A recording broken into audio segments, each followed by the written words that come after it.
Here we go. All right. Welcome back.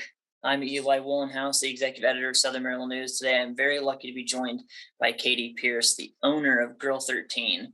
And you just had an unbelievable experience. You got to be featured on the show Restaurant Impossible. The episode debuted in July. And for those of us around here in Southern Maryland, we'll remember when the recording was taking place and the excitement there, and then the release date. So if you could just walk us through that experience, like a bird's eye view of what the experience was like. Certainly. Well, first of all, thank you for having me. The reason I reached out to the show was because, I have watched Restaurant Impossible forever, and they kept running these ads that said, if your restaurant has been affected by COVID-19, reach out to us, let us know, like maybe we can help you. So that just kept lingering in my mind, about, well, my restaurant has been affected by Grille 13. I mean, oh my gosh, by COVID-19. Yes. I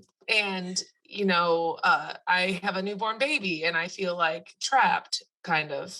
Yeah. And I love Grille 13. It's my life. But my life is changing, and, so why not reach out to them?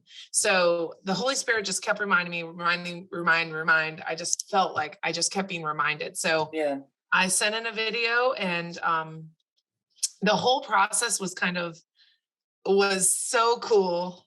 It was really cool. So I'm not sure if that's what you want me to talk about, like how it all went down. Yeah, and I'll have follow-up questions, because ultimately Sure. what I'm interested in is at what point, I guess. So you got to do the recording and it released. Still, COVID-19 is still a thing. How long, when you saw the ad, you sent in a video and they responded? How long process was that?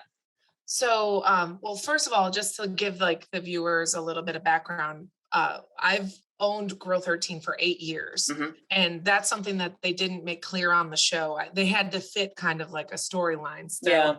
And it's 39, the episode's 39 minutes, and it's a lot to pack in a very short amount of time. And so the editors, there's different kind of editors. So, well, to answer your question, they basically, I saw these ads, and I believe it was when my restaurant actually was shut down. Wow. We were shut down for 3 months. Okay. When the pandemic first occurred, and we were only allowed to do carry out.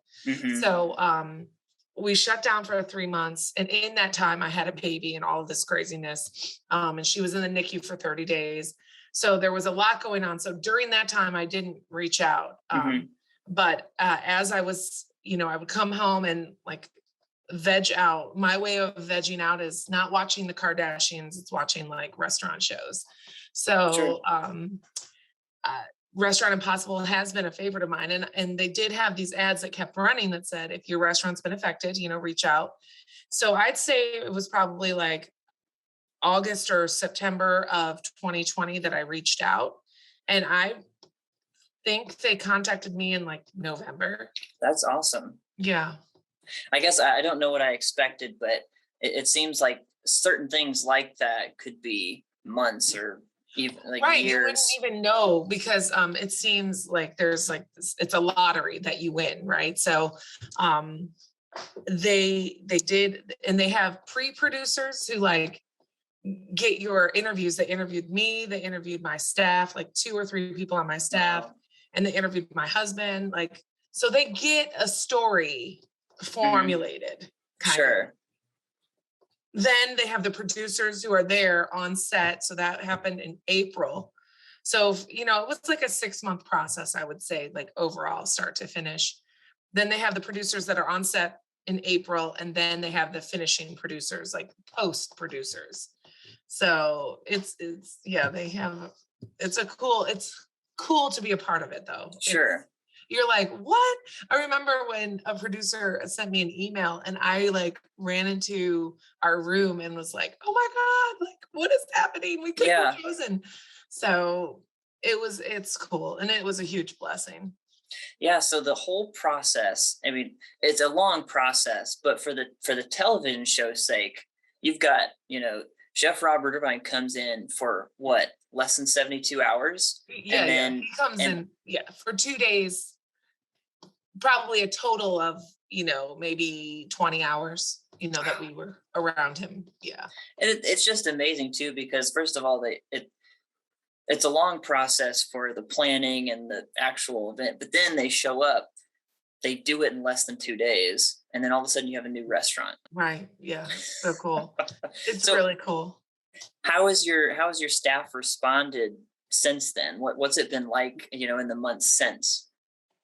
I've really been proud of the staff. I feel like, the people who've hung on, some people have been, fired or quit since then, but Sure.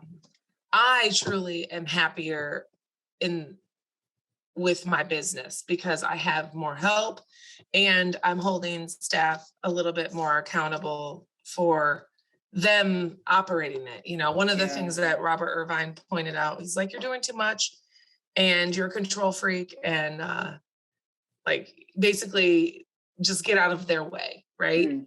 And that's hard, but I told myself before the process even started, like, I was going to remain humble and I was going to remain open to anything and everything that he said. Like, number one, nobody wants to look like an idiot on national television. And I had seen these shows and it's like, geez, and genuinely I was being myself, you know what I mean? But I just, when I see some of these episodes, I'm like, I mean, come on, I'm better than this guy. I'm better than this guy. Some episodes, like, they'll have parents and kids or siblings just wanting to kill each other. Yes. And it certainly wasn't like that. And I think that was a good representation of you and in our community that we all get along and we're easygoing, and people want to help each other out. That's the thing that I've always strived to be. It's like the best. The thing that got me the most is when he just basically called me a bad leader. Because I had always I strive to be like a good listener and someone that's like a team player and I work with them. But the problem was it was turning into more like I'm coddling them instead of just holding them accountable. They're adults. They're not these high school kids. Yeah. So that was a really good, they played that up. They played up that I was a teacher. It was good, because they really did point out some things that, I totally agree with, but. Well, Robert seemed genuinely impressed with your binder manual that you had, of all the rules and what your guidelines were supposed to be. And he seemed genuinely impressed. And so I'm sure that made you feel good after he's like, hey, this stinks. And you're like, oh. I guess I was just looking for his feedback kind of thing, but like to show him, look, I'm not an idiot, I have, these principles and these, in place. I have these things in place. It's just a matter of maybe I need the right people in place to help me with this. Yeah. It's overwhelming just doing everything by yourself. And that's one thing now, having a general manager, he's like, Katie, I do not even know how you were doing this, kind of thing on your own. And I'm like, because you have to, you know what I mean? It's different when it's your own business, to work yourself to death. It's different. And the fact that now I'm finding people who do carry the same passion as I do for customer service, food, people, that is a true blessing because you cannot pay someone to have passion. I don't care how much you can pay them. It's like, if they don't have the passion for it, they won't do a good job, like up to my standards, at least. Sure. Well, and it's your thing, it's what you created. So it's got to be weird saying, all right, turning this over to you. Here you go. Yeah. Here's my first baby. Here's my life's work. Truly, besides my time in education. This is me. This is me. Yeah. And that's part of the thing that, does kind of, it's a blessing and a curse when it comes to my staff, because people will come in and they're looking for me.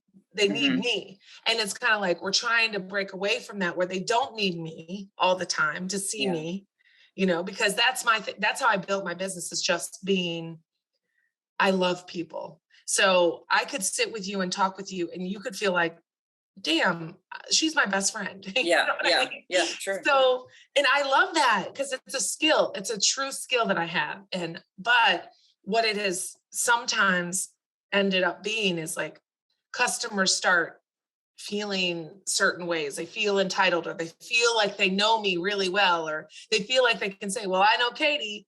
Yeah. And, things like that. So we're trying to find a balance between that, where I'm not there 24/7 and those, and where I can kind of break away and do what I need to do now. Yep. Leadership isn't always doing everything. It's a lot of times just saying, all right, I'm putting people that I trust in the position to make these decisions and handle these things so that I don't have to do everything. Yeah, exactly. So that's probably, it seemed like that's one of the things you learned from the show standpoint. Like I was saying earlier, they compress it into 39 minutes. Was there anything not in the show that you're like, oh, I wish that would have been represented differently or better, more? Yeah. So to just put it to you plainly, they interviewed me for probably, not even counting the pre-interviews before the taping, but I was probably on tape like 10 hours. Oh my gosh. You know what I mean? So, a total maybe 8 to 10, I don't want to, sensationalize it, but so there's so much. As they left, I thought, first of all, what the hell just happened? Yeah. And secondly, like, what did I say? Because, yeah. Then you start thinking of the post, and, my biggest concern, because I think there's two things. Number one, I was proud of myself for being open to this experience, because I know that there would not be a lot of owners who are open to scrutiny, to opening up their books, opening up their doors to this kind of like scrutiny is the word. It was rough. Now they made Robert Irvine look like he was, Prince Charming, right? And he's very charming. Yes. But he's also, he's not as nice as they made him look. Okay. Everyone told me, they were like, wow, he was so nice to you. And I was like, oh, really? Because the first day I was at home, curled up in a ball, ready to cry, because I couldn't even speak about it. The experience was so gut wrenching. It was like, because I'm putting everything out there, and I realize it's going to be on national television. Yeah. This isn't just local scrutiny or, this is national television. So number one, I was proud of myself for that. And I am being humble enough to do that. But number two, like after they left, I was just praying that the real me came through. Like really who I am would come through. And I do think they did a good job of that. There was a couple lines in there that I'm so glad that made it in. Like, sure. They break you down the first day. They even say that to you. This is your breakdown day. Well, and Robert Irvine is former military, so I feel like that's what he does. Yes. And he realizes you got to break them down to build them up, right? Yeah. He's a very smart man. He is. He's smart. So the breakdown day, and but they pull you aside, and I think this was actually maybe even the second day, but they got the line where I said, I'm the strongest person I know. And I really do believe that about myself. I believe that I am strong. My husband and I are both very strong-minded people. And so like, I can handle this. I'm so glad that line got in there. Probably nobody else recognized it. Nobody else saw it. But for me, that was like, okay, that got in there, because no matter what's thrown my way, I always, I can bounce back. I know I can do this, So that's, like mental toughness, like training yourself, because owning a business is not easy. And everyone thinks that you're a millionaire. So every time I backspin against the wall, which has happened many times throughout this 8 years, I've somehow found a way to like land on my feet. So I was happy about that. I also was happy that, genuinely, like I am a happy person, and I am, good with people. So that I feel like that came through. Sure. And there was, everybody asked me this, were you really surprised at the end when the reveal Yeah. was just so amazing and so beautiful. And I kind of told you, Robert Irvine called me a control freak, which is true. Okay. Yeah. So like, I had to be, that's how I felt I had to be, because so many people just consistently let you down, to the point where I know this place has to stay open. I got to do it myself. Right. So that's kind of where I was in my mindset. So we call me control freak. Okay. I can handle that. But they send you stuff. They send like decorative things ahead of time. So, gotcha. So like, yes, they do all the construction in a matter of 24 hours, but there are things that are kind of just there. So we kept a bunch of stuff in our catering room, which is like during COVID, we weren't using it all. We're using now, but now that COVID's totally gone, but whatever. Yeah. So there were things in there, and it's hard for my husband to even surprise me, right? It's just hard to surprise me because I'm observant and smart and just I could see what's happening. But I told myself, I said, nope, I'm going to be completely surprised. So That's great. I didn't peek. I didn't any of that. And then the producers, while on the days of, filming, they don't let you back there. And literally I was being moved from site to site to site to site by them, unless it was a random break or lunch or something. I was being moved, but I was always mic'd. Okay. And they said they don't listen to the mic. They were definitely listening to that mic, So some of the stuff that didn't get on there, oh my gosh, you asked me that question, but there was, the one scene where all the staff was gathered around and we're all sitting there with Robert and he's like throwing our food in the trash. Yeah. And, unbelievable. That's part of the breaking you down part. They had the trash can there because they know this is what Robert has to do, right? Yep. It's a show. Yep. So there was some heated stuff that went on in that they did not include. So, like Donnie, he's now moved up as my general manager.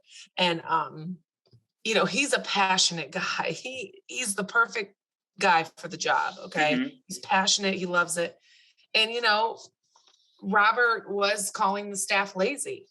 And that's one thing, about Donnie. He is not lazy, but at that time he was only working 1 day a week, but they didn't show that, you know what I mean? Yep. So there's certain things. Yeah. And then, other things that the staff had said, that they were afraid I would find out about, I guess, didn't come out. So I don't know. I don't know what they said. At this point, I don't care. Sure. But. So when the episode debuted, was that the first time you saw it in full? Yes. So that was probably a very nerve-wracking, because you had a watch party and you're probably very nervous, I don't know what's about to be shown here. Exactly. And, we were lucky because everybody who was there at the watch party, I believe, loves Grill 13.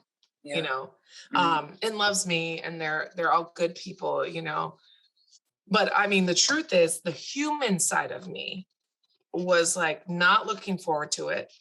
And you under a microscope for 40 minutes. Yeah. And it's national television, and I kind of just wanted to be at my house, but I can't with your phone turned on silent. Yes.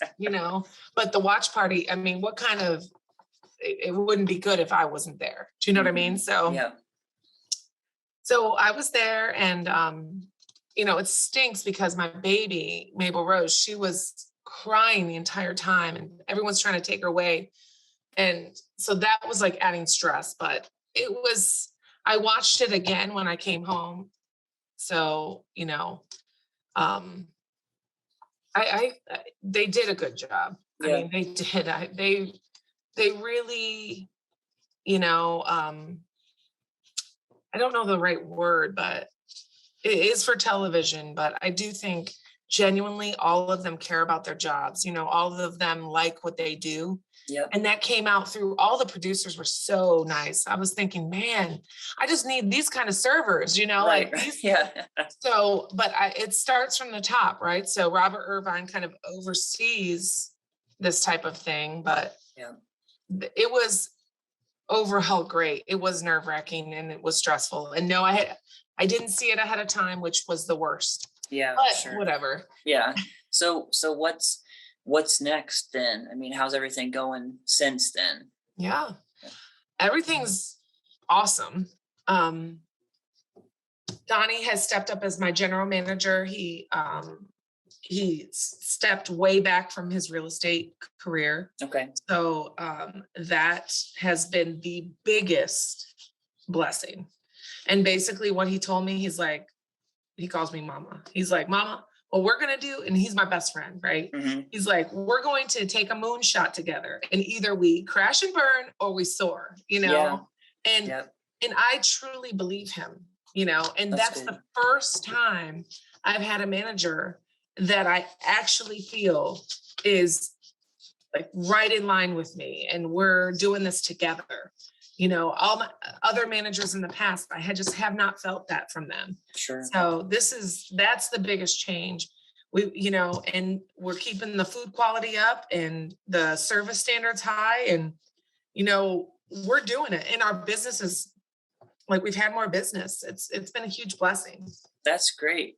Well, for those of you who are watching this and haven't seen the episode, spoiler alert, I guess. But also you can check it out on Amazon Prime. I'm not sure if there's any other ways to watch it currently. Is it on a streaming site that you know of other than Prime? Someone had mentioned Hulu.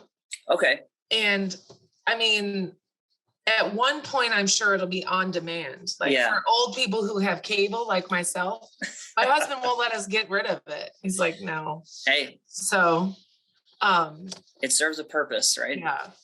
But I do, I have it on my on demand because we recorded it. And the biggest thing that I do, say it's been a rough day or, I just go back and I watch the end part of it when I'm surprised. And it's like a huge blessing. Yeah. So it just reminds me to be grateful, so it's pretty excellent. Cool. Well, we encourage you to check out the episode, however you can find it. It's season 19, episode 8. I believe. It's 19 or 18? That's what it said on my Amazon Prime. So okay. It's either 18 or 19. If it said it on Amazon Prime 19, yep. Somebody told me 18. Well, who knows? But either way, you should be able to find it. Irish eyes are frowning or something like that is the title of the episode. That's the title of the dang. Irish eyes are frowning. Yep. I'm like, where? Yeah. But if you haven't checked it out, and if you haven't been to Grill 13 in Waldorf, you got to go. Definitely encourage you to go over there. There's all sorts of good, delicious food. So Katie, thanks for jumping on here with us.